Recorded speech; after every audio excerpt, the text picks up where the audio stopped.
ठीक है, अभी हम क्या पढ़ेंगे? Electric flux. ध्यान से देखो, इधर ध्यान देंगे। इलेक्ट्रिक फ्लक्स,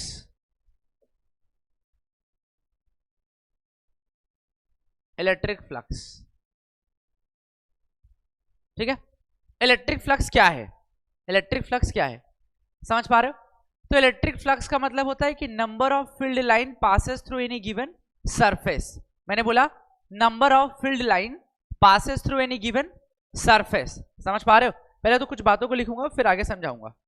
मैंने बोला number of field lines, number of field line,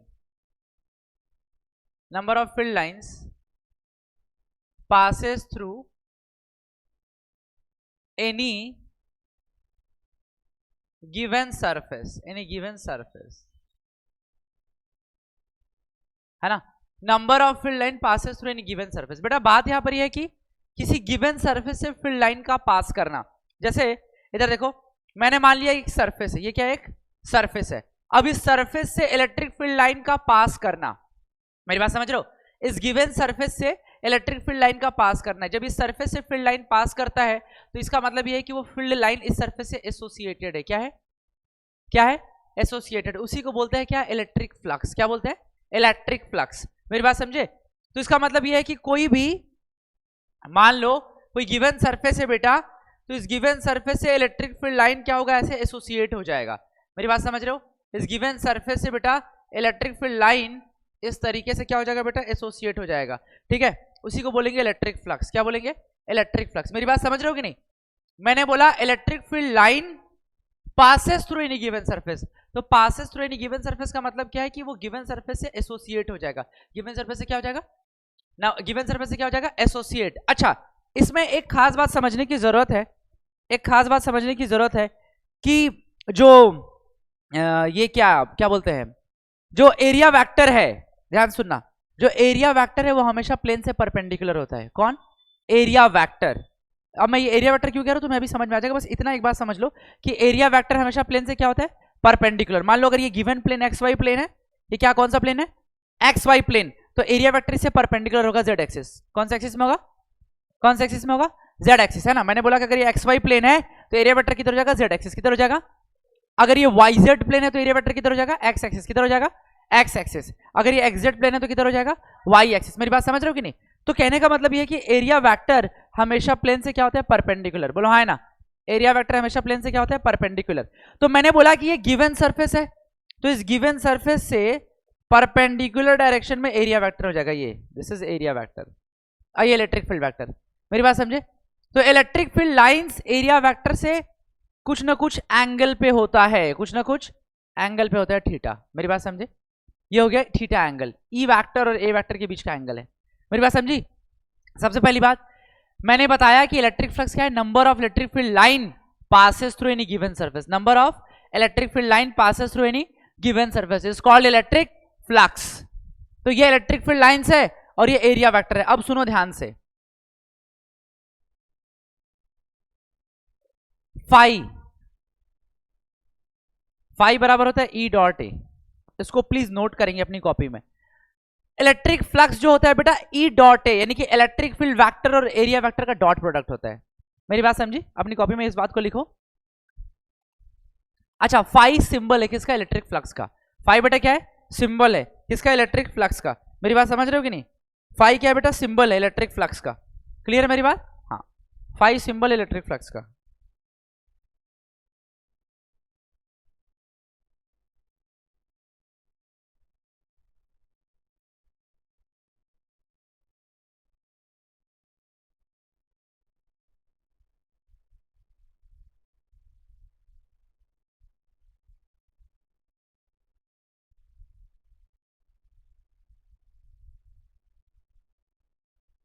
ठीक है, बोलो आए ना।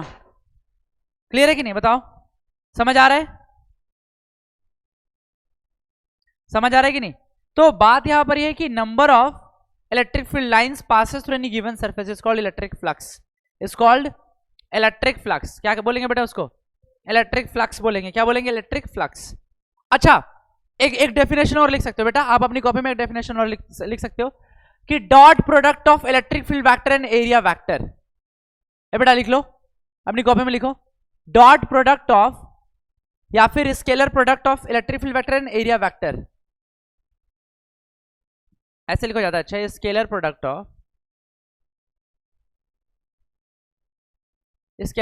Of electric field vector and area vector is called electric flux.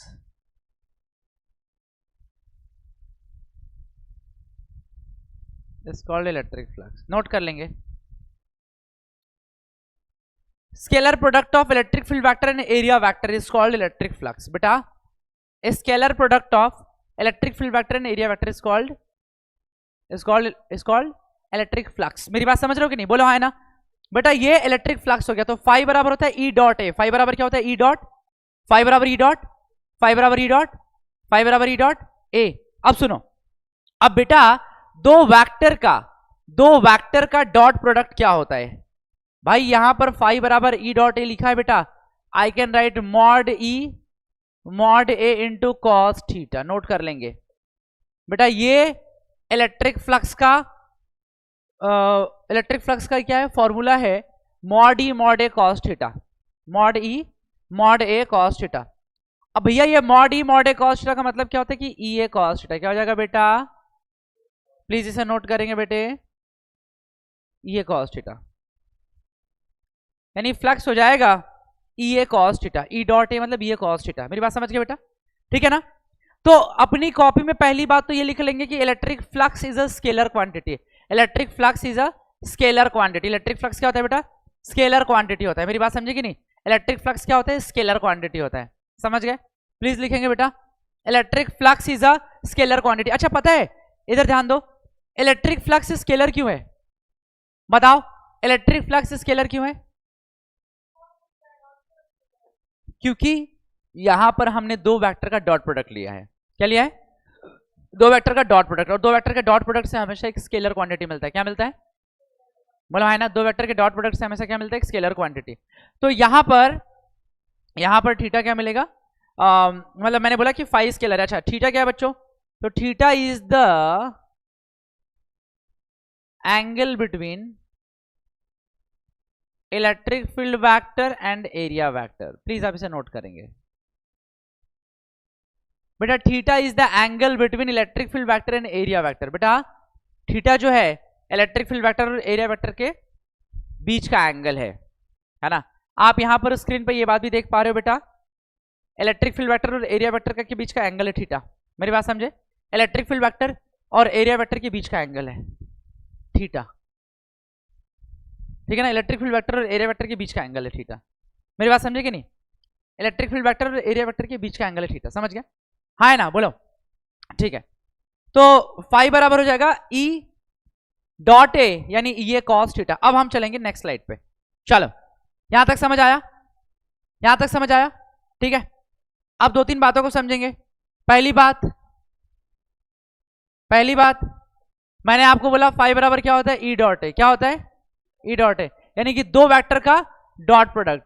उसके बाद मैंने बोला बेटा ई ए कॉस थीटा, क्या बोला मैंने, ई ए कॉस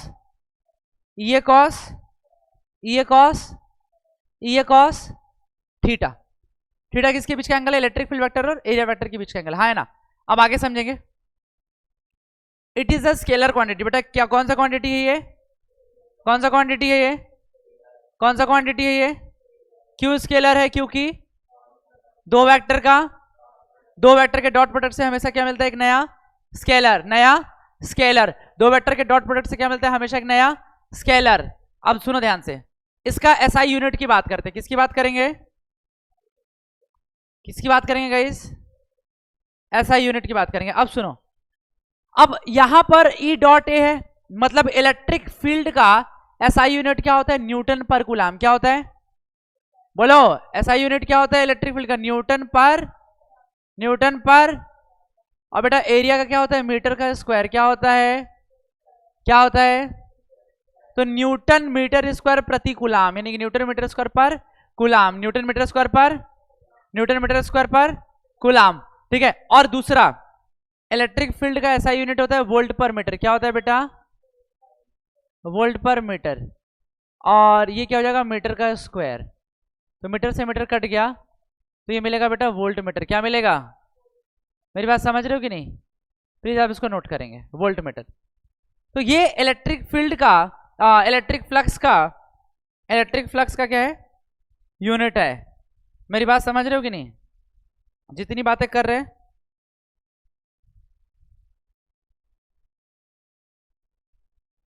जितनी बातें हम लोग कर रहे हैं बेटा, ये एक एक बात बहुत इंपॉर्टेंट है।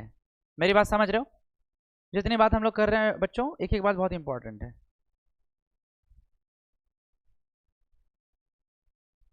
मेरी बात समझ रहे हो कि नहीं, एक एक बात बहुत इंपॉर्टेंट है। क्लियर है कि नहीं, बताओ, समझ पा रहे हो, आपको एक एक बात याद होना चाहिए। मेरी बात समझे कि नहीं, आपको एक एक बातें याद होना चाहिए, ठीक है। तो मैंने कहा कि इलेक्ट्रिक फ्लक्स का ऐसा यूनिट क्या मिला, वोल्ट मीटर। क्या मिला, क्या मिला, क्या मिला, दूसरा न्यूटन मीटर स्क्वायर पर, न्यूटन मीटर स्क्वायर पर, न्यूटन मीटर स्क्वायर पर, स्केलर की वेक्टर, स्केलर की वेक्टर, और क्या होता है ई डॉट ए, ई डॉट थीटा किसके बीच का एंगल है, electric field vector and area vector, electric field vector and electric field vector and electric field vector and area vector. समझ गए, बराबर क्लियर है, बोलो है ना। अब हम बात करेंगे कि फ्लक्स मैक्सिमम कब होगा, इलेक्ट्रिक फ्लक्स मैक्सिमम कब होगा, कब होगा, टेशु बताएगी कब होगा इलेक्ट्रिक फ्लक्स मैक्सिमम, 0 डिग्री पे। अब एक बात समझो, मुझे एक बात बताओ, मान लो मेरे हाथ में ये एक क्या है, प्लेन शीट है, क्या है, क्या है। अब बताओ, एक बात बताना, तुमने इलेक्ट्रिक फ्लक्स अभी पढ़ा है कि number of field line passes through any given surface, right, number of field line passes through any given surface. तो अगर मैं चाहता हूं कि इस प्लेन शीट से इलेक्ट्रिक फ्लक्स मैक्सिमम पास करे, electric field line maximum pass करे, तो मेरे को पैरेलली पास करना चाहिए कि परपेंडिकुलरली पास करना चाहिए, बताओ, पैरेलली। अच्छा, बच्चे के हिसाब से पैरेलली ऐसे पास करो, ऐसे, तो ये ऐसे पास करेगा क्या, कैसे होगा, परपेंडिकुलर। अरे भाई ये क्या है, ये प्लेन शीट है, ये प्लेन है, मैं चाहता हूं कि इलेक्ट्रिक फ्लक्स मैक्सिमम हो। इलेक्ट्रिक फ्लक्स का मतलब तुम समझे नहीं लगता है, इलेक्ट्रिक फ्लक्स का मतलब होता है कि field line passes through any given surface. क्या, field line passes through any given surface, field line passes through any given surface. ये गिवन प्लेन शीट है, इस प्लेन शीट से इलेक्ट्रिक फील्ड लाइन पास करना चाहिए, बराबर। तो मैं चाहता हूं कि मैक्सिमम पास करे, क्या पास करे, तो मैक्सिमम पास करने के लिए इसके अंदर से पास करना जरूरी है, बोलो हाँ या ना, इसके अंदर से पास करना, इसके अंदर से पास करना, इसके अंदर से पास करना जरूरी है। तो वही मेरा सवाल था कि पैरेलली पास करो कि परपेंडिकुलरली, तो आंसर क्या है, आंसर क्या है, परपेंडिकुलर। तो इस गिवन सरफेस से परपेंडिकुलरली पास कराओगे तब तुम्हारा फ्लक्स मैक्सिमम होगा, एक बात। दूसरी बात, अब एक बात समझो, मैंने कहा इस फील्ड लाइन, इस गिवन सरफेस से परपेंडिकुलरली तुमने पास कराया, तो इलेक्ट्रिक फील्ड लाइन किधर जाएगा, प्लेन से ऊपर, है ना, इस प्लेन शीट से किधर जाएगा, ऊपर की ओर परपेंडिकुलरली।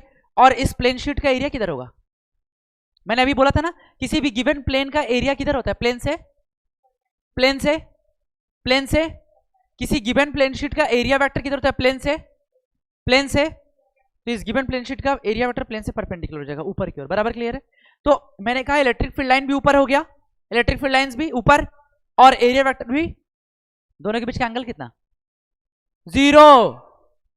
कितना एंगल होगा, क्यों, अरे इस गिवन सरफेस से, इस गिवन सरफेस से तुम्हारा इलेक्ट्रिक फील्ड लाइन ऊपर की ओर जा रहा है प्लेन से, और जो प्लेन है उसका एरिया वेक्टर किधर होता है, प्लेन से परपेंडिकुलर, दोनों के बीच का एंगल कितना, 0 डिग्री। कितना डिग्री, कितना डिग्री, समझ गए। और cos 0 क्या होता है, 1, cos 0, तो फ्लक्स तुम्हारा मैक्सिमम हो जाएगा, समझ गए। तो लॉजिकली, और आपको फॉर्मूले से दोनों से बता दिया। तो मैंने कहा, मान लो तुम लोग को समझ आया कि नहीं,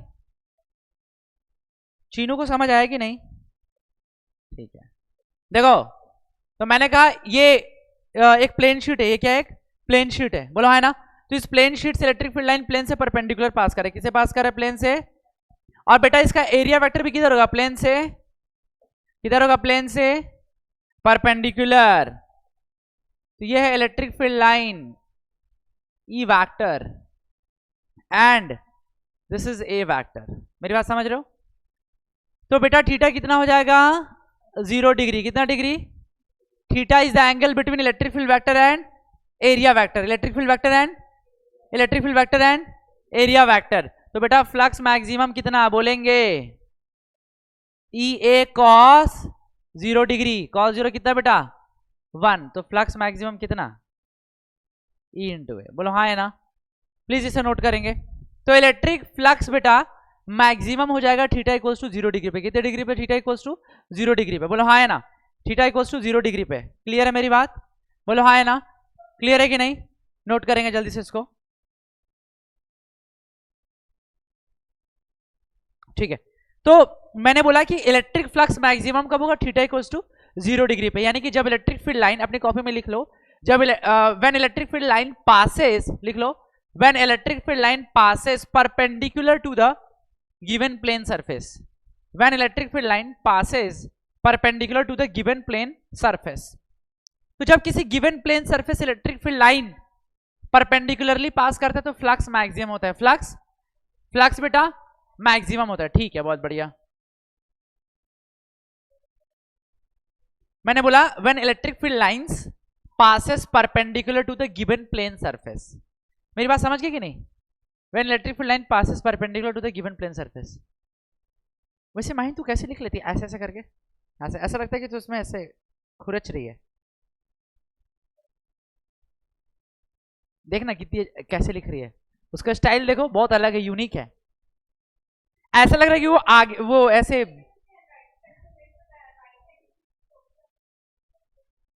ये बचपन से ऐसे है।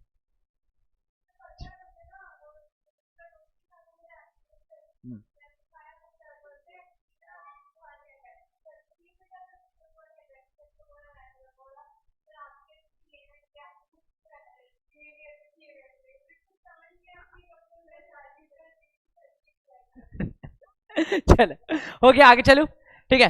तो मैंने बोला, ध्यान देंगे प्लीज, सुनो, तो मैंने बोला कि electric field line passes perpendicular to the given surface, तो उस टाइम पे क्या होगा, फ्लक्स मैक्सिमम, दूसरा लिखो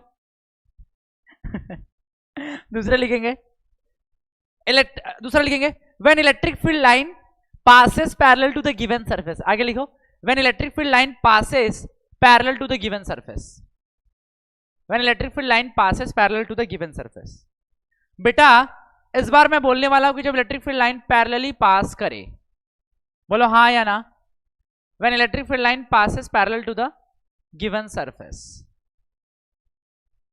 मेरी बात समझे, when electric field line passes parallel to the given surface, है ना, मतलब बेटा कुछ ऐसा है, देखो ना, मान लो ये प्लेन शीट है, ये प्लेन शीट है और इलेक्ट्रिक फील्ड लाइन से पैरेलली पास करे, कैसे पास करे बच्चे, पैरेलली पास करे, तो जब पैरेलली पास करेगा तो बताओ क्या फील्ड लाइन इसके अंदर से पास किया क्या, बताओ क्या फील्ड लाइन इसके अंदर से पास किया क्या, तो जब फील्ड देख रहे हो ना, ये गिवन प्लेन सरफेस है, ये इलेक्ट्रिक फील्ड लाइन है, ऐसा सुर ऐसे जा रहा है, तो क्या इलेक्ट्रिक फील्ड लाइन इसके अंदर से पास किया, नहीं ना, इलेक्ट्रिक फील्ड लाइन पास नहीं किया तो फ्लक्स तुम्हारा 0 हो जाएगा।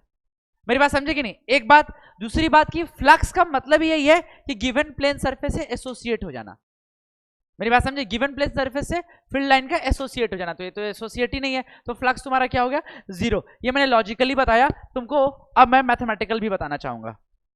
ये देखो, तो ये गिवन प्लेन सरफेस था, इलेक्ट्रिक फील्ड लाइन पैरेलली पास कर रहा है, और ये हो गया एरिया वेक्टर, ये क्या हो गया गाइस, एरिया वेक्टर, ये इलेक्ट्रिक फील्ड लाइन है, एरिया वेक्टर, इसके बीच का एंगल कितना है बच्चों, 90 डिग्री है, कितना डिग्री है बेटा, थीटा इक्वल्स टू 90 डिग्री, कितना डिग्री बेटा 90 डिग्री, बोलो हाँ है ना। तो फ्लक्स जो है,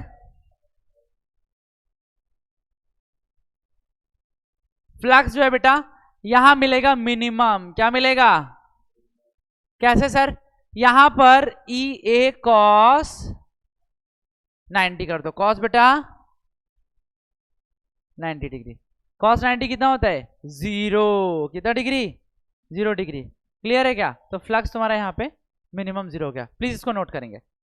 तो इलेक्ट्रिक फ्लक्स जो है मिनिमम कितना हो जाएगा 0, थीटा बराबर 90 डिग्री पे, थीटा बराबर 90 डिग्री पे, बोलो हाँ या ना, समझ आया क्या बेटा, ये है इलेक्ट्रिक फ्लक्स के बारे में कुछ बातें आपको जो समझ में आना चाहिए,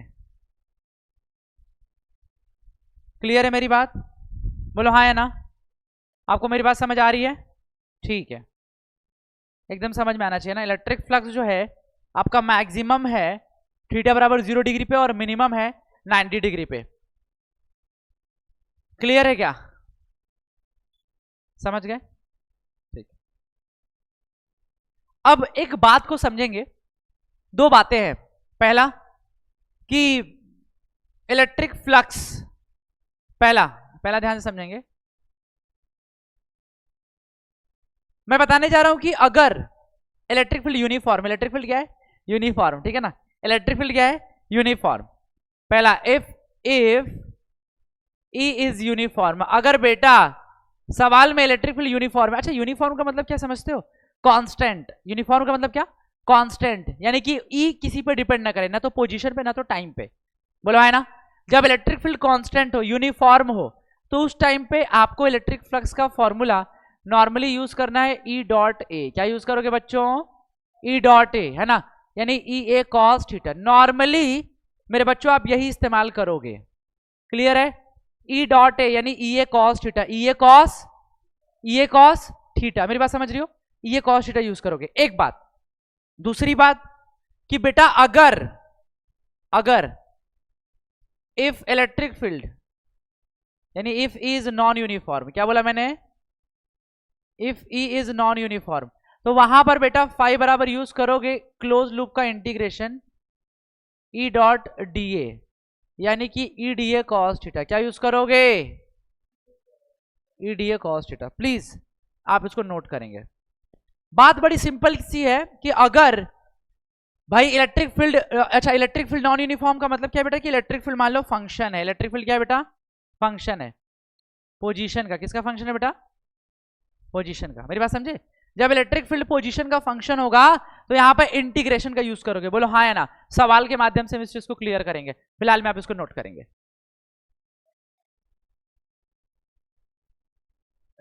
इलेक्ट्रिक नहीं सुनो, इलेक्ट्रिक फील्ड मैंने बोला यूनिफॉर्म। यूनिफॉर्म का मतलब होता है ना वो पोजीशन पर डिपेंड नहीं करता, वो कांस्टेंट हो थ्रू आउट। मैंने इलेक्ट्रिक फील्ड का, सुनो, मैंने ना इलेक्ट्रिक फील्ड की प्रॉपर्टी पढ़ाया था, आप एक बार वीडियो में देखना। मैंने उसमें बताया था कि इलेक्ट्रिक फील्ड ना पूरे मतलब हर जगह इक्वल इंटेंसिटी का होगा। मतलब ये जो लाइन है ना इक्वली स्पेस्ड होगा। एक बात जो देख पा रहे हो, इलेक्ट्रिक फील्ड लाइन के यहाँ पे इक्वली स्पेस्ड है। तो जब electric field line equally spaced है तो वो पोजीशन पे कहां डिपेंड किया? वो तो कांस्टेंट हो गया ना। मेरी बात समझे? और दूसरी बात आप ये समझो बेटा कि इलेक्ट्रिक फील्ड नॉन यूनिफॉर्म का मतलब ये है कि जैसे अगर कोई पॉइंट है, अगर एक पॉइंट यहां पर है तो यहां पर इलेक्ट्रिक फील्ड कुछ अलग, इस पॉइंट पर अलग, इस पॉइंट पर अलग, यानी अलग अलग पोजीशन पर इलेक्ट्रिक फील्ड अलग होगा। उसके लिए इलेक्ट्रिक फील्ड का आर का फंक्शन होना चाहिए। आप क्या बोल रहे हो? मैं समझ रहा हूं आप ये बोल रहे हो कि सर किसी पॉइंट चार्ज के लिए इलेक्ट्रिक फील्ड होता है क्यू बाई 4πε/r², बराबर ना। लेकिन वो पॉइंट चार्ज के लिए, वो चार्ज के लिए है। मैंने यहां पर बोला इलेक्ट्रिक फील्ड लाइंस, ये मैंने बोला इलेक्ट्रिक फील्ड लाइंस। जो आप बोल रहे हो ना बेटा वो पॉइंट चार्ज की वजह से बोल रहे हो, जिसकी वजह से इलेक्ट्रिक फील्ड लाइन कितना होता है? के क्यू बाई आर का स्क्वायर। मेरी बात समझ रही हो ना? ये बोलना चाह रही हो ना? इलेक्ट्रिक फील्ड यहां पर आर पे डिपेंड कर रहा है। तो यहां से क्या होता है कि ई आर स्क्वायर की क्या इनवर्सली प्रोपोर्शनल, यानी कि उस चार्ज से, इस चार्ज से अगर दूर जाते जाओगे तो फील्ड लाइन का स्ट्रेंथ घटते जाएगा, फील्ड लाइन का स्ट्रेंथ घटते जाएगा। ये अलग बात है, ये पॉइंट चार्ज की वजह से इलेक्ट्रिक फील्ड की बात हो रही है। ये मैंने नॉर्मली कोई एक्सटर्नल फील्ड दिया उसकी बात कर रहा हूं। मेरी बात समझे? कैसे बेटा? मैंने यहां पे बोला ये इलेक्ट्रिक फील्ड मैंने एक्सटर्नली दिया हुआ है और ये यूनिफॉर्म है हर जगह। समझ पा रही हो ना? ये बात है। एक बात ये हो गया। दूसरी बात मैं एक बात और बताना चाहता हूं। अगर मैंने ना, ये तो मैंने बोला यूनिफॉर्म है, मैं तुमको नॉन यूनिफॉर्म दिखा रहा हूं। नॉन यूनिफॉर्म कैसे बन सकता है? कुछ इस तरीके से, ध्यान समझना। ऐसा ऐसा देखो, कभी यहां पे ज्यादा है, बल्किंग है ना, तुम लोग को बताया था जहां पे बल्किंग होता है वहां पे इलेक्ट्रिक फील्ड का स्ट्रेंथ ज्यादा होता है। और जब दूर जाते जाओगे ना, अगर मान लो इलेक्ट्रिक फील्ड लाइन ऐसे फैलते जाएगा, इसका मतलब क्या कि उसका स्ट्रेंथ घटते जाएगा। लो देखो, डिपेंड कर रहा है कि नहीं। तो पास में अगर मैं यहां से शुरुआत कर रहा हूं तो यहां पर इलेक्ट्रिक फील्ड ज्यादा है और दूर जाते जाओगे तो फील्ड लाइन का स्ट्रेंथ घटते जा रहा है। देख लो। तो this is called non uniform. क्या यूनिफॉर्म है? क्या यूनिफॉर्म होने के लिए इक्वली स्पेस भी होना जरूरी। क्या इक्वली स्पेस है? क्या देख लो। मेरी बात समझ गई? ये कारण है। अभी आए कि नहीं? Uniform electric field. मेरी बात समझ रही हो? अगर यूनिफॉर्म, ये लास्ट क्लास में हम डिस्कस किए थे जिसमें तुम एब्सेंट हो गई थी, वो वीडियो अपलोड होगा तो एक बार उसको देखना। उसमें मैंने प्रॉपर तरीके से इलेक्ट्रिक फील्ड लाइन का प्रॉपर्टी बताया। बोलो हाँ है ना? इलेक्ट्रिक फील्ड लाइन का प्रॉपर प्रॉपर्टी बताया। उसमें बताया है मैंने कि अगर यूनिफॉर्म इलेक्ट्रिक फील्ड होगा तो वो इक्वली स्पेस्ड होगा और इसका स्ट्रेंथ भी बराबर बराबर होगा। एक बात। दूसरी बात कि अगर कहीं पे दो, यहां पे देखो इस तरीके से मैंने दिखाया कि नहीं, वीडियो में जाके देखोगे तो आपको मिलेगा। यहां पर एक पॉइंट मान लो ए है, ये पॉइंट बी है, कहां पे फील्ड स्ट्रेंथ ज्यादा होगा? ए पर, क्योंकि यहां पे बल्किंग ज्यादा है बेटा, तो ए का स्ट्रेंथ ज्यादा है रादर देन बी। मतलब जहां पर डेंसिटी ज्यादा हो, अगर मैं यहां पे अगर एक और फील्ड लाइन बना दूं तो इट्स लाइक दैट। तो यहां पर इलेक्ट्रिक फील्ड लाइन जो है, नंबर ऑफ फील्ड लाइन ज्यादा है, पास में है ना बेटा, तो इसलिए बोला कि बल्किंग है यहाँ पे, मतलब इसकी डेंसिटी ज्यादा है यहाँ पे, समझ गए? और यहाँ पे दूर दूर है, तो यहाँ पे फील्ड स्ट्रेंथ कम, यहाँ पे फील्ड स्ट्रेंथ ज्यादा, तो ये तो नॉन यूनिफॉर्म हो गया ना। मेरी बात समझिए कि नहीं? बस यही बताना चाह रहा हूं। क्लियर हुआ? ठीक है, चलो ठीक है। तो हम बात कर रहे थे इलेक्ट्रिक फील्ड लाइंस के बारे में। हाँ बेटा,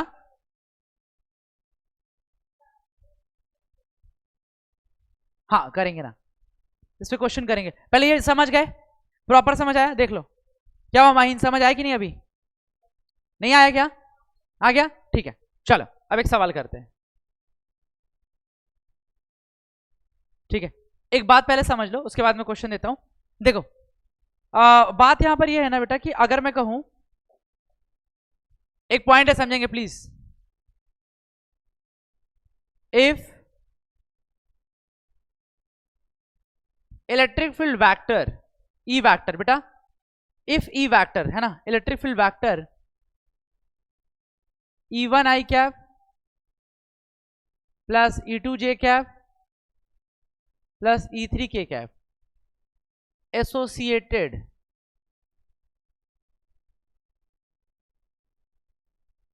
associated with any plane, associated with any given surface, बेटा associated with any given surface, बोलो हाँ है ना?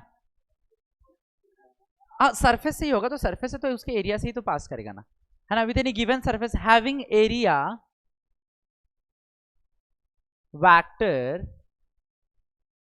A1 i cap plus A2 j cap plus A3 k cap, है ना? अच्छा इसका यूनिट क्या होगा बच्चों? तो न्यूटन पर कूलम, इसका मीटर स्क्वायर। ध्यान दो, मैंने बोला कि अगर इलेक्ट्रिक फील्ड वेक्टर, मैंने कहा इफ ई वेक्टर बराबर E1 i cap plus E2 j cap plus E3 k cap, है ना, associated with any given surface, कोई गिवन सरफेस है जिसका एरिया क्या है? A1 i cap plus A2 j cap plus A3 k cap, बोलो है ना? तो यहां पर आपको बताना क्या है जानते हो? Electric flux. क्या बताना है बेटा? क्या बताना है? Electric flux. देखो तो भाई फाई बराबर होता है ई डॉट ए, क्या होता है बच्चों? फाई बराबर होता है ई डॉट ए। अब सुनो, इसको पहला इक्वेशन मान लो। अब भाई यहां पर ई वेक्टर कितना है बेटा? तो E1 i cap plus E2 j cap plus E3 k cap dot A1 i cap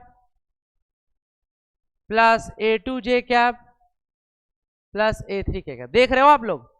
बोलो हाँ है ना? A1 i cap plus A2 j cap plus A3 k cap, बोलो हाँ है ना? ये दिया हुआ है, तो फ्लक्स कितना हो जाएगा बताएंगे? तो बेटा यहां पर ना डॉट प्रोडक्ट निकालेंगे। क्या निकालेंगे? यहां पर निकालेंगे डॉट प्रोडक्ट। क्या निकालेंगे बेटा?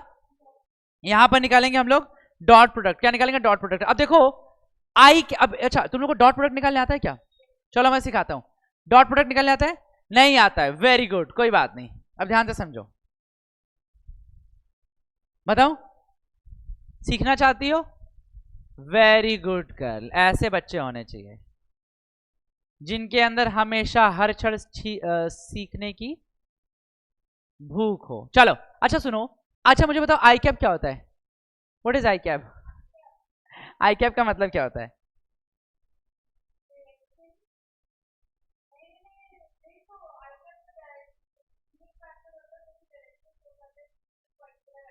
आई कैप का मतलब क्या है? आई कैप क्या होता है? हाँ बक सुन, आई कैप का मतलब होता है unit vector along the X axis. हाँ ठीक है, मेरी गलती है भाई। ठीक है, आई कैप का मतलब क्या होता है? Unit vector along the X axis. समझ रहे हो बेटा? आई कैप का मतलब क्या होता है? मैं यहां से अलग से लिख देता हूं ताकि आपको समझ आ सके। यूनिट वेक्टर समझते हो? ठीक है, यूनिट वेक्टर वो वेक्टर होता है जो कि डायरेक्शन बताता है। क्या बताता है? डायरेक्शन। अच्छा तुमको एक बात तो क्लियर है ना? वेक्टर का मतलब, वेक्टर क्या होता है? ऐसा फिजिकल क्वांटिटी जिसको डिफाइन करने के लिए मैग्नीट्यूड के साथ में डायरेक्शन भी चाहिए। क्या चाहिए मैग्नीट्यूड के साथ में? मैग्नीट्यूड के साथ क्या चाहिए? मैग्नीट्यूड के साथ क्या चाहिए, मैग्नीट्यूड के साथ क्या चाहिए, तो यूनिट वेक्टर जो होता है जो कि हमें डायरेक्शन देता है, क्या देता है बच्चों, यूनिट वेक्टर क्या देता है, यूनिट वेक्टर क्या देता है, डायरेक्शन, क्या देता है, डायरेक्शन। मेरी बात समझे मेरे बच्चों, यूनिट वेक्टर क्या देता है, डायरेक्शन, क्या देता है, डायरेक्शन। तो मैंने बोला आई कैप, तो आई कैप क्या यूनिट वेक्टर है अलोंग द एक्स एक्सिस, बोलो हाँ है ना, आई कैप क्या है, यूनिट वेक्टर है।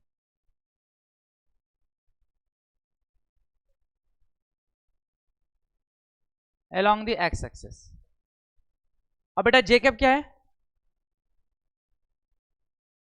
Unit vector along the Y axis.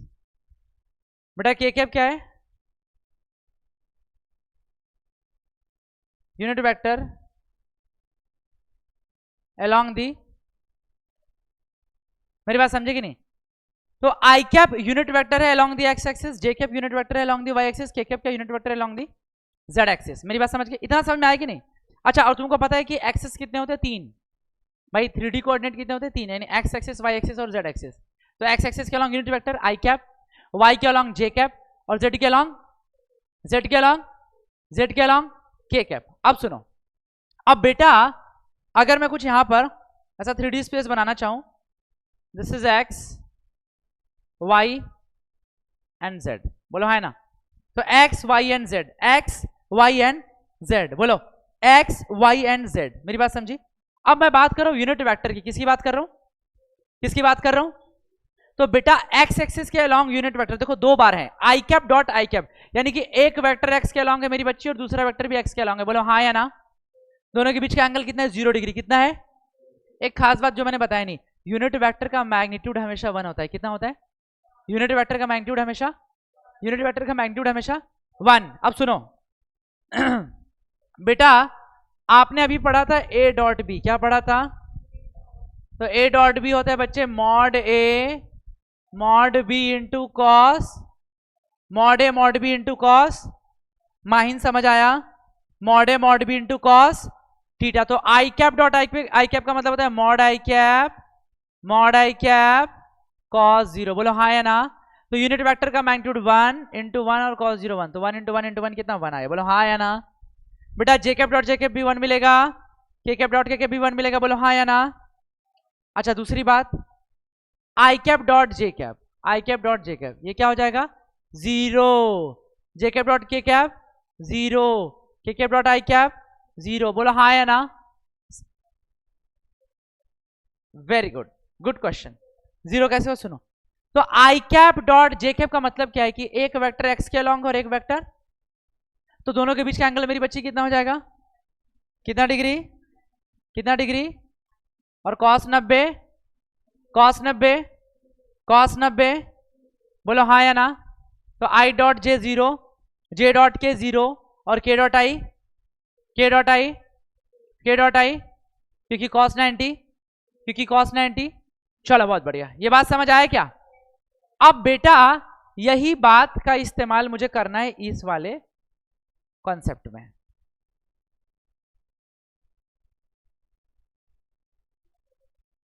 ले लो, हाँ ठीक है ले लो,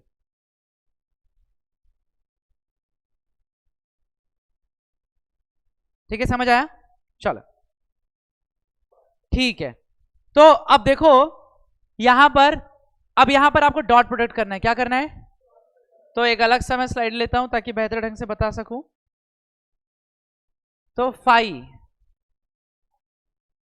बराबर E1 आई कैप, आप लोग खुद बताएंगे मेरे को, ठीक है ना, प्लस E3 के कैप डॉट A1 आई कैप प्लस A2 जे कैप प्लस A3 के कैप, बोलो हाँ है ना।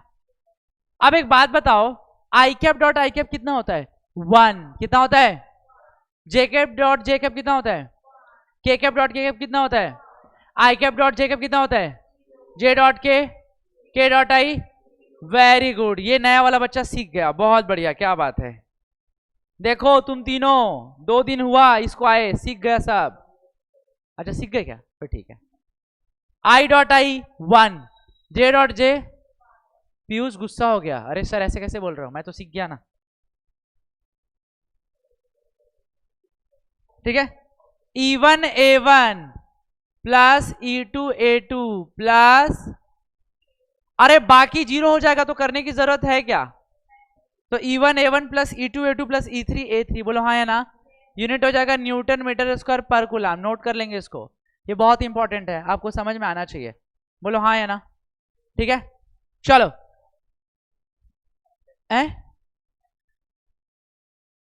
क्या 3?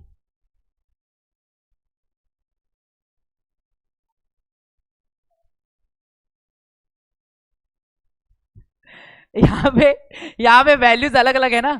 E1A1 E2A2 E3A3 है ना। 3 कैसे लिख दोगे डायरेक्ट, है ना, समझ गए। चलो अब आगे करेंगे एक क्वेश्चन, देखते हैं इसका आंसर कौन करता है।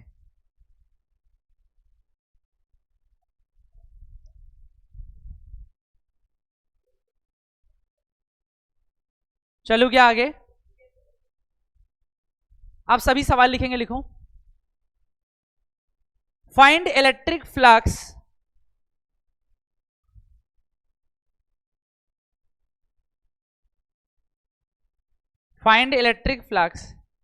associated with any given surface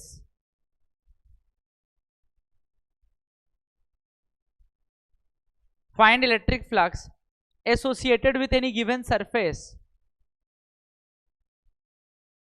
if electric field E vector बराबर 2I cap plus 3j cap, 2I cap plus 3j cap passes through any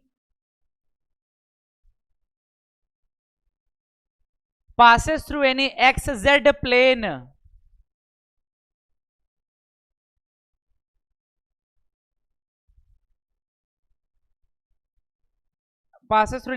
plane having surface area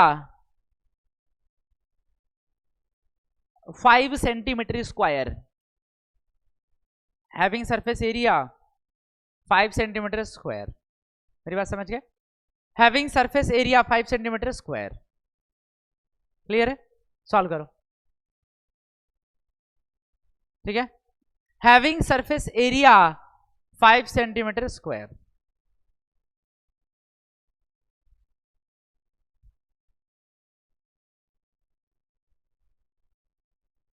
मेरी बात समझ रहे हो? अच्छा एक बात समझेंगे, सुनो, देखो दो बातें हैं। पहला, तुम्हारे सवाल में मैंने ना एरिया दे रखा है, तो मैं चाहता तो एरिया नहीं देता, मैं चाहता ना तो बोलता कि एक स्क्वायर प्लेन शीट है, एक स्क्वायर प्लेन है जिसका साइड कुछ दे रखा है। तो तुमको पता है ना कि स्क्वायर का एरिया क्या होता है? साइड का स्क्वायर। तुम लोगों को पता है कि नहीं? कोई भी प्लेन है, अगर वो स्क्वायर प्लेन शीट है बेटा, तो स्क्वायर का एरिया क्या होता है? साइड का स्क्वायर। क्या होता है? अगर या फिर अगर रेक्टेंगल होता तो length into breadth, length into breadth हो जाता। बोलो हाँ है ना, लेंथ इंटू ब्रेड्थ हो जाता। क्लियर है कि नहीं मेरी बात? बोलो, लेंथ इंटू ब्रेड्थ हो जाता। मेरी बात समझ रहे हो? लेंथ इंटू ब्रेड्थ हो जाता। क्लियर है? चलो अब यहां पर थोड़ा मैं काम की बात करूंगा। काम, हाँ बता रहा हूं, वही बता रहा हूं, सुनो। तो मान लो, अच्छा सुनो, तुम्हारे क्वेश्चन में दिया क्या है? तुम्हारे क्वेश्चन में दिया क्या है? क्या दिया है? इलेक्ट्रिक फील्ड कितना है बेटे? 2I cap, 2I cap plus 2I cap plus 3J cap Newton पर कूलम। बोलो हाँ है ना, बोलो हाँ है ना। ए बेटा प्लीज ध्यान दो, इलेक्ट्रिक फील्ड कितना है? 2I cap plus 3J cap Newton पर कूलम, बराबर। बेटा ध्यान दो, इलेक्ट्रिक फील्ड कितना है? 2I cap plus 3J cap Newton पर कूलम। एरिया कितना है बेटा सवाल में? 5। लेकिन सबसे खास बात तो तुमने बोला नहीं, प्लेन कौन सा है?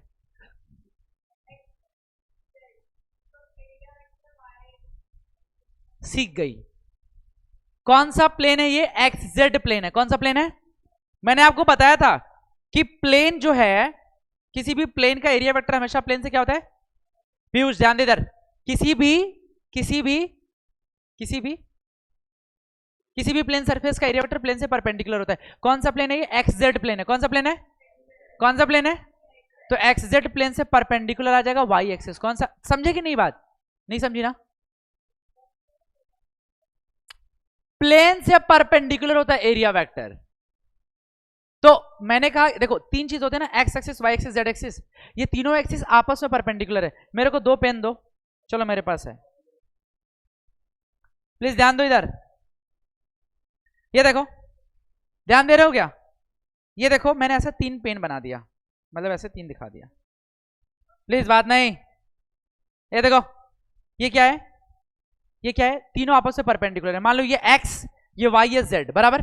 तो अब ऐसा है ना कि अगर ये मैं कहूं, मैंने कहा ये x और ये y और ये z है, तो अगर मैं बोलूं कि ये एक्स वाई प्लेन हो गया, x और y ये क्या हो गया, प्लेन हो गया, क्या हो गया, देख रहे हो, ये एक्स वाई क्या हो गया, प्लेन हो गया, क्या हो गया, प्लेन हो गया, x और y क्या हो गया, प्लेन। तो इस प्लेन से परपेंडिकुलर कौन आ रहा है, z एक्सिस। कौन आ रहा है, तुम लोगों को समझ रहा है कि नहीं?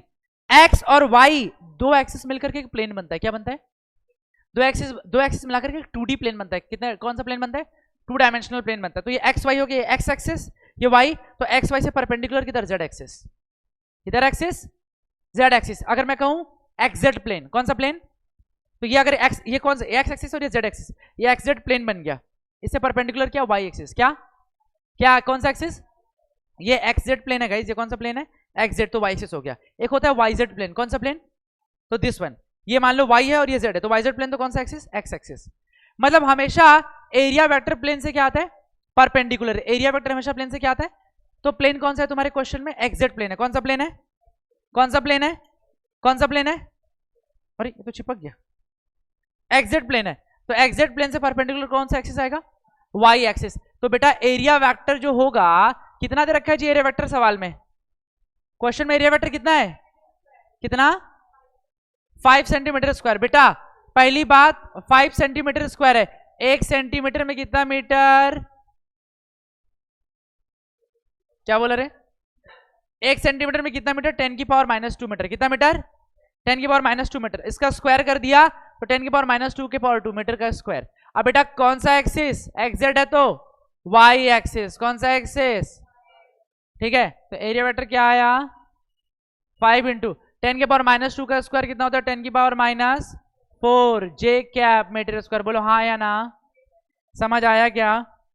तो बच्चों फ्लक्स कितना हो जाएगा बताएंगे, इलेक्ट्रिक फ्लक्स हो जाएगा E डॉट ए, बोलो हाँ या ना।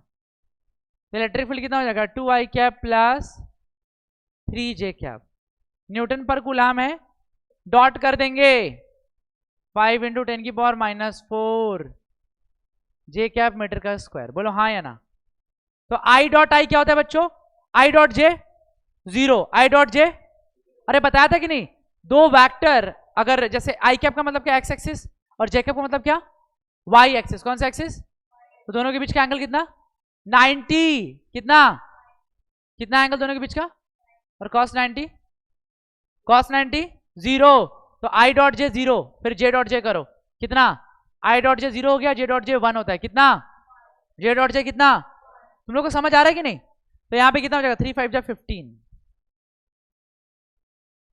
अरे जे डॉट जे 1 नहीं होगा क्या, एक बार बोल दो कि नहीं होगा, हाँ। तो 15 इंटू 10 की पावर -4 न्यूटन मीटर स्क्वायर पर कूलम। समझ आया क्या? -4 है क्या, अरे बहुत बढ़िया, -4 है ना। 15 इंटू 10 की पावर -4 न्यूटन मीटर स्क्वायर पर कूलम। क्लियर है क्या, बोलो हाँ। नेक्स्ट क्वेश्चन, एक क्वेश्चन लिखते हैं, चलो एक सवाल और लिखते हैं प्लीज। लिखो the electric field in a region, the electric field in a region, the electric field in a region is given by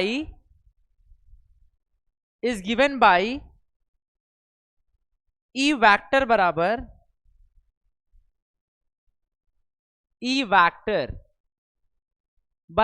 E not by A X I cap. बेटा सवाल में इलेक्ट्रिक फील्ड दे रखा है कितना, E not by A X I cap. देख लो अच्छे से, full stop.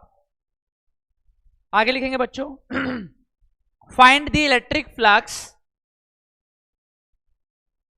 Find the electric flux passing through a cubical volume, find the electric flux, find the electric flux passing through a cubical volume bounded by the surface, मेरे बच्चों,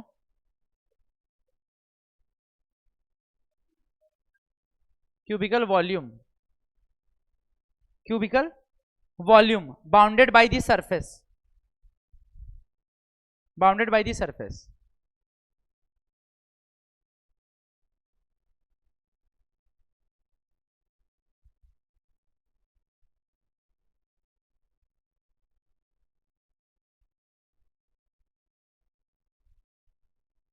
bounded by the surface. बेटा मैंने ना अपने यहां पर मैंने आपको यहाँ पे क्यूब बना के दिखाया है, ये क्या है बच्चों, एक हालांकि वो क्यूबॉइड दिख रहा है, लेकिन मान लो कि ये क्यूब है, क्या है, क्यूब है ना, बाउंडेड बाय दी सरफेस। आगे लिखो x इज इक्वल्स टू 0।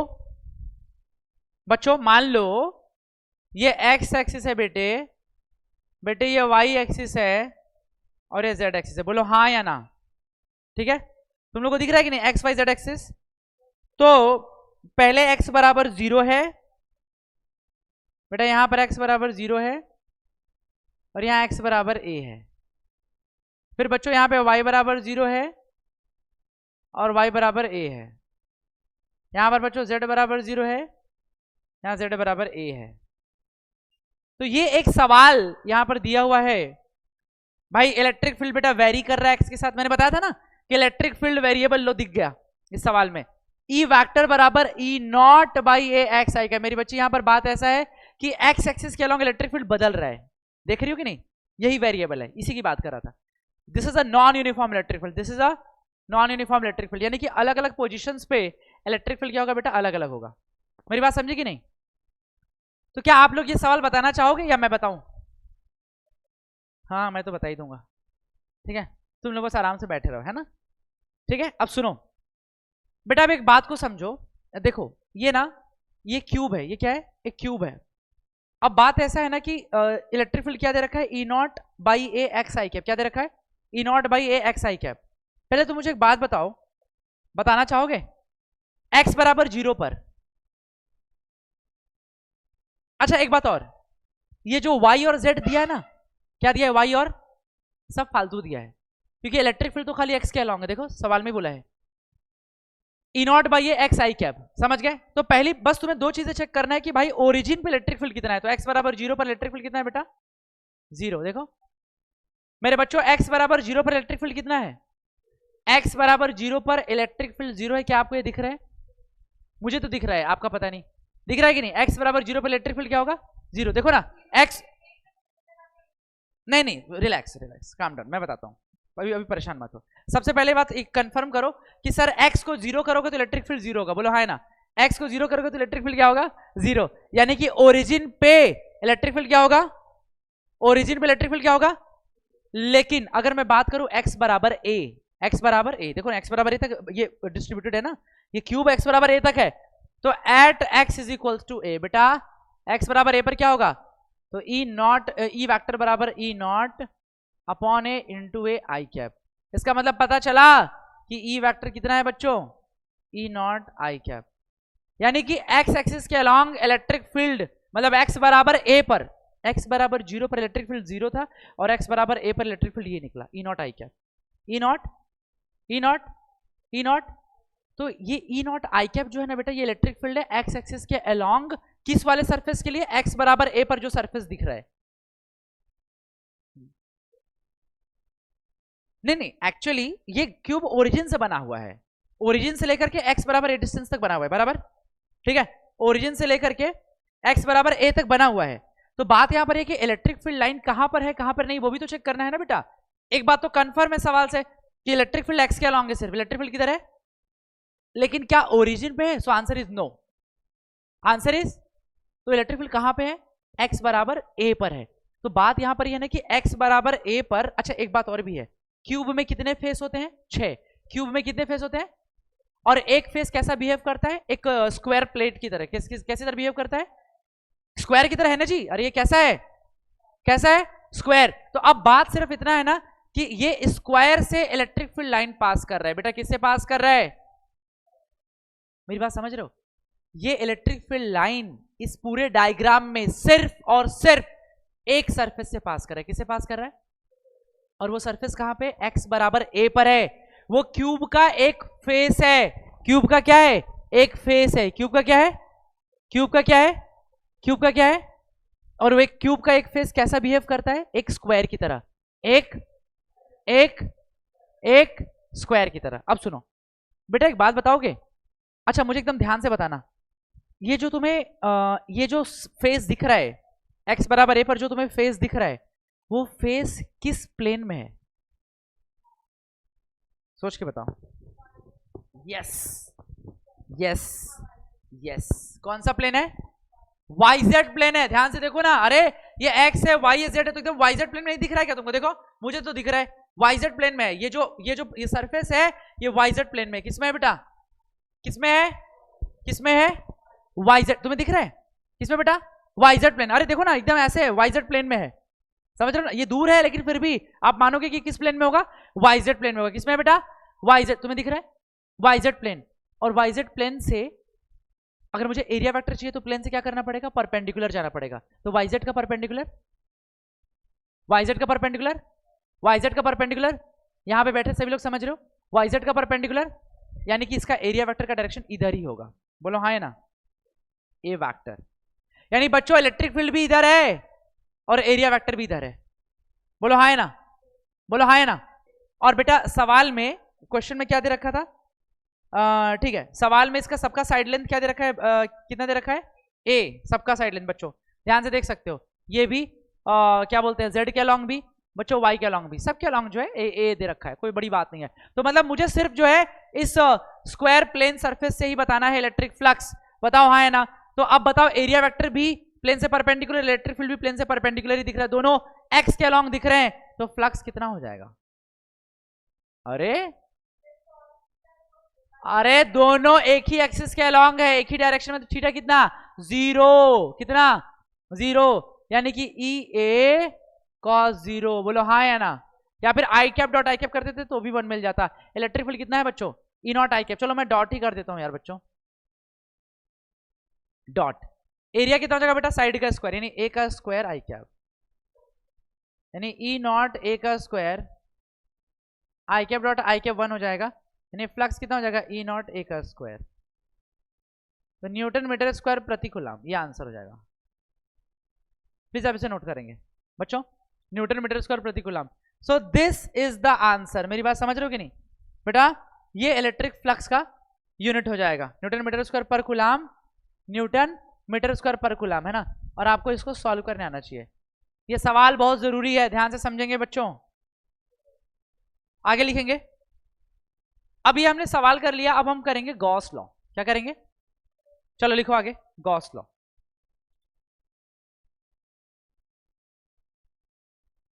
कोई बताना चाहेगा गॉस लॉ क्या है?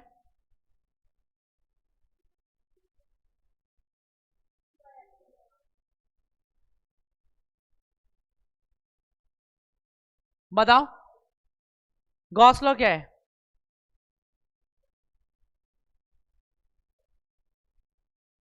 बोलो गॉस लॉ क्या है? बताओ। ये क्या बात होती है? Q by epsilon. सुनो मैं बताता हूं, देखो गॉस लॉ क्या है पहले समझेंगे। देखो गॉस ने ये बोला कि अगर कोई चार्ज, ध्यान से सुन रहे हो क्या तुम लोग? मैंने कहा जैसे कोई चार्ज है, क्या है?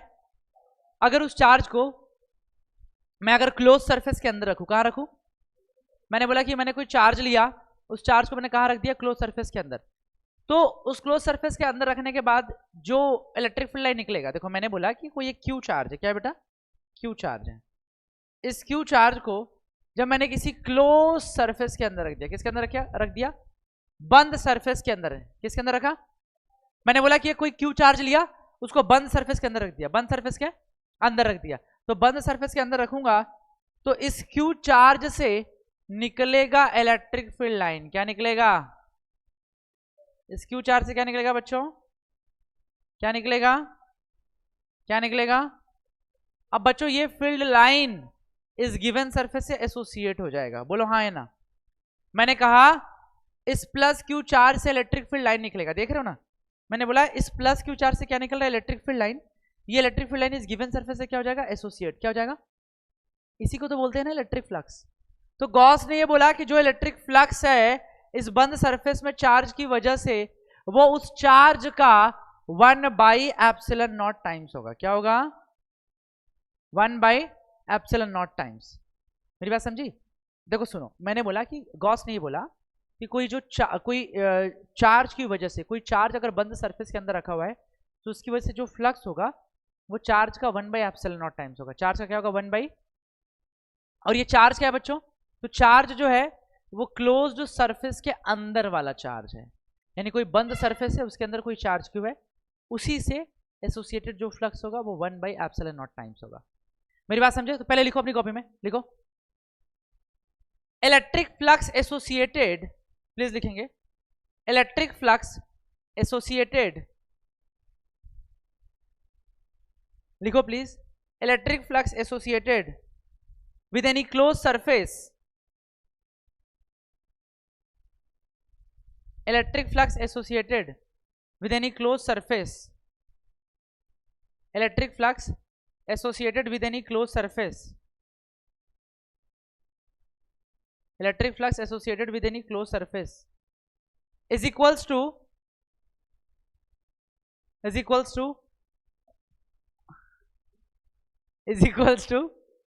1/ε0 times 1/ε0 times चार्ज इनक्लोज्ड। ये क्या था रे? 1/ε0 times charge enclosed, 1/ε0 times charge enclosed, समझ गए? 1/ε0 टाइम्स चार्ज इनक्लोज्ड। देखो तू ये कर क्या रहा है? तू मेरी कॉपी कर रहे क्या? हाँ ठीक है, सुनो। तो मैंने बोला कि इलेक्ट्रिक फ्लक्स जो होगा वो चार्ज का 1/ε0 टाइम्स होगा, चार्ज का 1/ε0 टाइम्स होगा, ठीक है कि नहीं? बोलो चलो अब हम इसकी प्रूविंग करेंगे। अब मैंने बोला कि जो फ्लक्स है वो क्या है बेटा? चार्ज इनक्लोज्ड, चार्ज इनक्लोज्ड, बोलो हाँ या ना, अपॉन में ε0, बोलो हाँ या ना, चार्ज इनक्लोज्ड अपॉन में ε0 होगा, चार्ज इनक्लोज्ड अपॉन में ε0, क्लियर है कि नहीं? चार्ज इनक्लोज्ड अपॉन में ε0, समझ गए? चलो अब आगे चलेंगे। अब इसको हम प्रूफ करने जा रहे हैं, इसको प्रूफ करें, बोलो हाँ है ना? ठीक है ठीक है,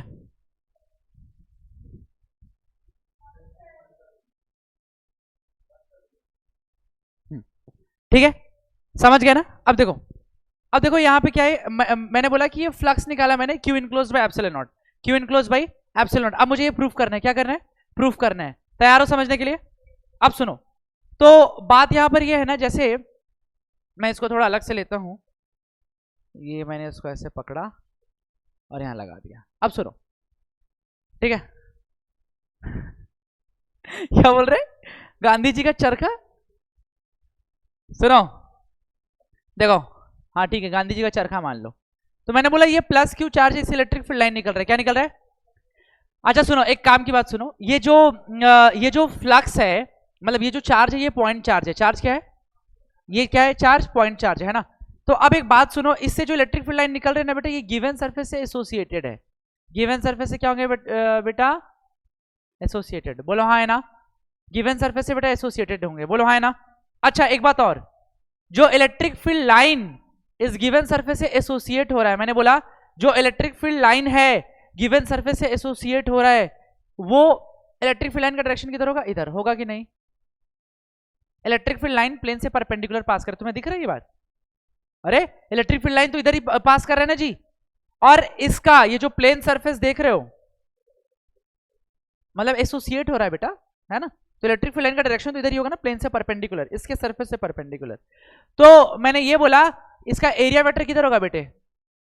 अगर मैं डी ए वेक्टर, अच्छा क्योंकि ये देखो, ये क्योंकि ये पूरा एक क्लोज सरफेस है।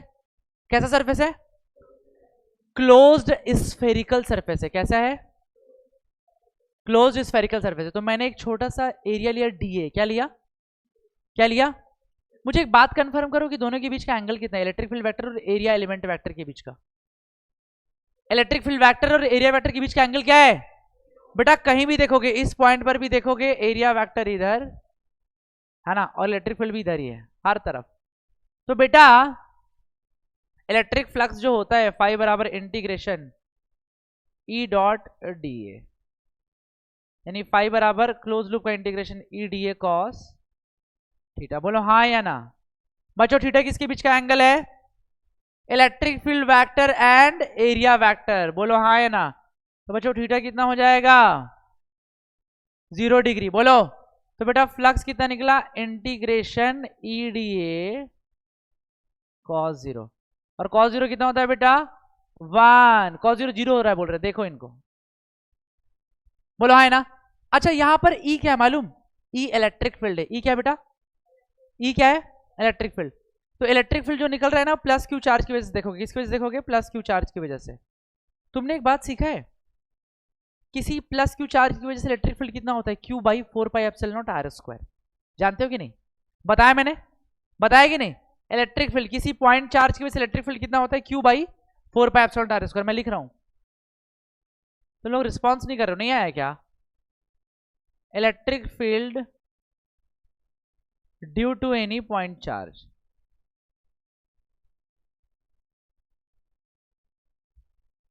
एट अ डिस्टेंस आर कितना होता है गाइस? ई बराबर कितना हो जाएगा? Q by 4 pi epsilon not R square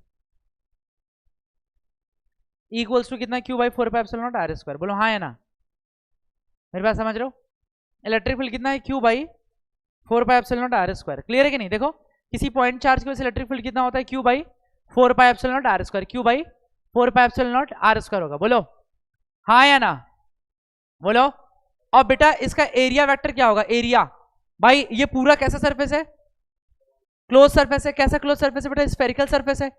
तो टोटल सरफेस एरिया, ये 5 डीए की मैं बात करूंगा तो बेटा ये टोटल सरफेस एरिया बताएगा।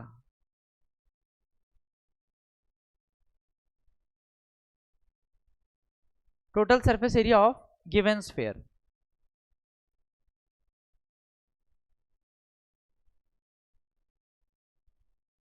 कितना हो जाएगा बच्चों? 4 पाई।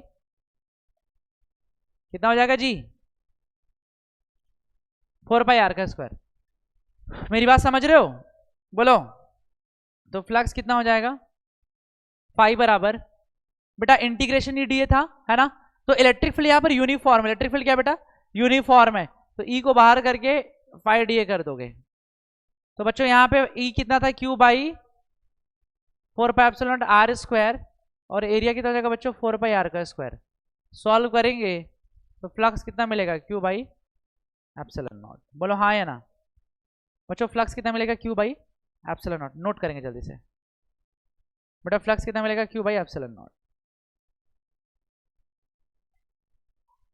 क्यू बाई एप्सिलॉन नोट करेंगे जल्दी। तो बच्चों इलेक्ट्रिक फ्लक्स हो गया Q by epsilon naught. Q by epsilon not, समझ गए? और बेटा ये जो क्यू है ना वो चार्ज इनक्लोज्ड है। क्यू क्या है बेटा? चार्ज इनक्लोज्ड है। ठीक है, अभी कुछ सवाल करते हैं। ठीक है देखो, अच्छा एक बात और, अपनी कॉपी में एक बात लिख लो कि गॉस लॉ जो अप्लीकेबल होता है ओनली फॉर क्लोज्ड सरफेस। लिख लो Gauss law is applicable, Gauss law is applicable only for closed surface. मेरी बात समझ रहे हो बेटा? गॉस लॉ अप्लीकेबल होता है क्लोज सरफेस के लिए। किसके लिए? क्लोज्ड सरफेस के लिए। मेरी बात समझ रहे हो कि नहीं? गॉस लॉ अप्लीकेबल होता है किसके लिए बेटा? क्लोज्ड सरफेस के लिए। बंद सरफेस के लिए बेटा अप्लीकेबल है। मेरी बात समझे कि नहीं? तो एक सवाल का जवाब देंगे।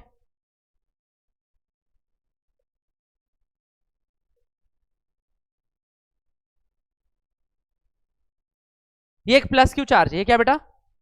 ये क्या है? ये क्या है? तो अब पहले मुझे बताओ, इस सवाल का जवाब दे दो कि इस क्यू चार्ज की वजह से कितना फ्लक्स एसोसिएट होगा। बताओ कितना फ्लक्स एसोसिएट होगा? हाँ ऑफ कोर्स है, मैंने इसको बंद किया मेरी बच्ची, तो क्लोज सरफेस ही तो हुआ। क्यू बाई फ्लक्स कितना हो जाएगा? Q by epsilon not. इस क्लोज सरफेस से एसोसिएटेड फ्लक्स कितना हो जाएगा? Q by epsilon not. बच्चों ये आंसर हो जाएगा। मेरी बात समझे? तो इस प्लस क्यू चार्ज से एसोसिएटेड फ्लक्स कितना होगा? Q by. समझ रहे हो ना भाई? गॉस लॉ तो तुमने यही पढ़ा है ना कि कोई बंद सरफेस के अंदर चार्ज रखा है तो इसे एसोसिएटेड फ्लक्स कितना होता है? बंद सरफेस के अंदर वाला चार्ज बाई एप्सिलॉन नॉट। बोलो हाँ है ना? समझ गए? बोलो दूसरा क्वेश्चन। इसका जवाब दो। एक बेटा Q1 चार्ज है, प्लस Q1 और एक माइनस Q2 चार्ज एक क्लोज सरफेस के अंदर रखा है, तो इससे एसोसिएटेड फ्लक्स बताएंगे। तो इससे एसोसिएटेड फ्लक्स बताएंगे, बताओ। क्योंकि वो बोली इसलिए खुद से। कैसे? ये है वो है क्या? अच्छा, तो जोड़ भी तो सकते थे। माइनस का साइन है इसलिए। ठीक है, ये थोड़ा सा आंसर ठीक लगा, लेकिन उतना भी सेटिस्फाइड नहीं है बेटा। एक्चुअली इसका आंसर ये है कि सर ये प्लस Q1 चार्ज से इलेक्ट्रिक फील्ड लाइन बाहर की ओर जा रहा है। किधर जा रहा है बच्चों? देख रहे हो ना? प्लस Q1 चार्ज से इलेक्ट्रिक फील्ड लाइन बाहर की ओर जा रहा है, और माइनस Q2 चार्ज में इलेक्ट्रिक फील्ड लाइन अंदर की ओर आता है। बोलो हाँ या ना? मेरी बात समझ रहे हो? माइनस Q2 चार्ज में इलेक्ट्रिक फील्ड लाइन अंदर की ओर आता है, तो नेट फ्लक्स मतलब फाई जो हो जाएगा क्या होता है बच्चों? Q enclosed by epsilon not. तो बेटा Q इनक्लोज कितना है? तो सर एक है आपका प्लस Q1 और दूसरा क्या है? Minus Q2। बोलो हाँ है ना? एक की वजह से इलेक्ट्रिक फील्ड लाइन बाहर की ओर जा रहा है, एक की वजह से अंदर की ओर आ रहा है। एक तरीके से तुम ये समझ गए। दूसरा कि सर Q इनक्लोज्ड मतलब सरफेस के अंदर टोटल चार्ज कितना इनक्लोज है? तो एक प्लस Q1 है और दूसरा माइनस Q2 है।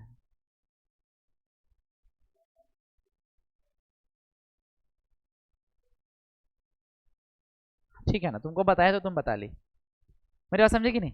क्लियर है? बोलो। तो Q1 minus Q2 by epsilon not हो गया। समझ गए? अब एक सवाल का और जवाब देंगे। मान लो एक बंद सरफेस है, इसके अंदर मैंने 10 डाइपोल डाल दिया। कितना डाइपोल डाल दिया? कितना डाइपोल डाल दिया? बहुत सारे। तो कितना फ्लक्स होगा इससे एसोसिएटेड? 10 डाइपोल है, तो इससे एसोसिएटेड फ्लक्स कितना होगा बच्चों? 0 होगा। क्यों? क्योंकि अगर आप देखोगे तो एक डाइपोल में एक प्लस Q चार्ज होता है और एक माइनस Q चार्ज, जिनका मैग्नीट्यूड सेम होता है। बोलो हाँ या ना? बोलो हाँ या ना? सही बात है। तो भाई 10 प्लस Q चार्ज और 10 माइनस Q चार्ज है, तो नेट चार्ज कितना? 0। यानी कि बंद सरफेस के अंदर इनक्लोज चार्ज कितना? 0। तो फ्लक्स कितना हो जाएगा? फ्लक्स कितना हो जाएगा? फ्लक्स कितना हो जाएगा बच्चे लोग? फ्लक्स कितना हो जाएगा? फ्लक्स कितना हो जाएगा? Answer is 0। बोलो हाँ या ना? समझ गए? समझ गए? समझ गए बेटा? समझ गए? ठीक है। तो मैंने बोला कि गॉस लॉ एप्लीकेबल है ओनली फॉर क्लोज सरफेस। किसके लिए एप्लीकेबल है? क्लोज सरफेस के लिए। अगला क्वेश्चन, ये नोट तो नहीं करना है ना? ठीक है। अब सुनो, अगला एक क्वेश्चन दे रहा हूं।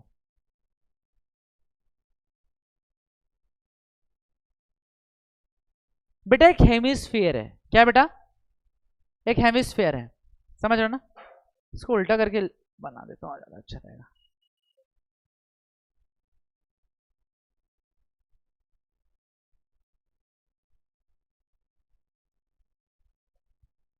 ये क्या है बच्चों? एक ए बेटा रे, एक हेमिस्फीयर है, इसके सेंटर पर मैंने एक Q पॉइंट चार्ज रख दिया। क्या रख दिया? Q point charge. तो इससे एसोसिएटेड फ्लक्स बताएंगे मेरे बच्चों, बताओ। क्लोज तो नहीं, तो करो।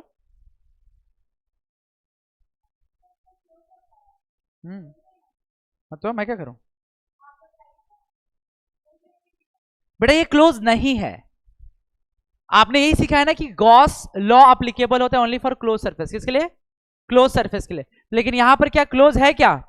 तो नहीं है। अच्छा एक पॉइंट सुनो, अपनी कॉपी में एक पॉइंट और लिखो। Gauss law is applicable, Gauss law is applicable for symmetrical surface. बच्चों किसके लिए एप्लीकेबल होता है? Symmetrical surface. तो आप देख पा रहे हो कि यहां पर भाई ये पहली बात तो क्लोज सरफेस है ही नहीं। कैसे बेटा? ये क्लोज सरफेस नहीं है। तो मेरे बच्चों क्लोज नहीं है तो क्लोज करना चाहिए क्या आपको? बताओ। हाँ, स्फीयर बना दें? अगर तुम लोग ध्यान दो इधर, अगर ये हेमिस्फीयर है तो अगर ये क्लोज नहीं तो मुझे क्या करना चाहिए? इसको क्लोज करना चाहिए। क्लोज करने के लिए इसके ऊपर एक और हेमिस्फीयर बना देंगे। बोलो हाँ या ना? बोलो बच्चों, एक और हेमिस्फीयर बना दोगे तो कितने सरफेस हो गए इस बार? 2, 1 एंड 2। तो बच्चों 2 सरफेस की वजह से फ्लक्स 2 फाई हो जाएगा, which is equals to Q by epsilon naught. भाई एक बंद गोला हो गया ना, एक बंद सरफेस हो गया, तो उसकी वजह से फ्लक्स कितना होता है? Q by epsilon not. तो एक मतलब हेमिस्फेयर की वजह से कितना हो जाएगा, Q by two epsilon not. बेटा 2 फाई बराबर क्यू बाई एप्सिलॉन नॉट है ना भाई, दो सरफेस की वजह से कितना है क्यू, नहीं समझ में आया? देखो दो सरफेस बेटा, दो सरफेस हो गया ना 1 and 2, दोनों सरफेस की वजह से फ्लक्स कितना, क्यू बाई एप्सिलॉन नॉट, तो एक सरफेस की वजह से Q by two epsilon not. This is the answer. अभी भी नहीं आया? माहिन आया? बेटा आपको आया? अरे भाई हेमिस्फीयर था, वो बंद सरफेस नहीं है, फ्लक्स निकाल ही नहीं सकते, गॉस लॉ एप्लीकेबल ही नहीं होगा। तो भाई मुझे तो सॉल्व करना है, फ्लक्स निकालना है, तो गॉस लॉ तो लगाना पड़ेगा। तो क्या करेंगे उसके लिए, क्या करेंगे उसके लिए? उसको क्लोज करेंगे, बंद करेंगे। बोलो हाँ या ना? तो बस बंद कर दिया, तो 2 फाई बराबर क्यू बाई एप्सिलॉन नॉट हो गया। मेरी बात समझ रहे हो? बोलो हाँ या ना? ठीक है, एक लास्ट क्वेश्चन करते हैं आज की क्लास का। ठीक है, अब हम नेक्स्ट क्लास में डिस्कस करेंगे क्या डिस्कस करेंगे, गॉस लॉ के एप्लीकेशंस। ठीक है, चलो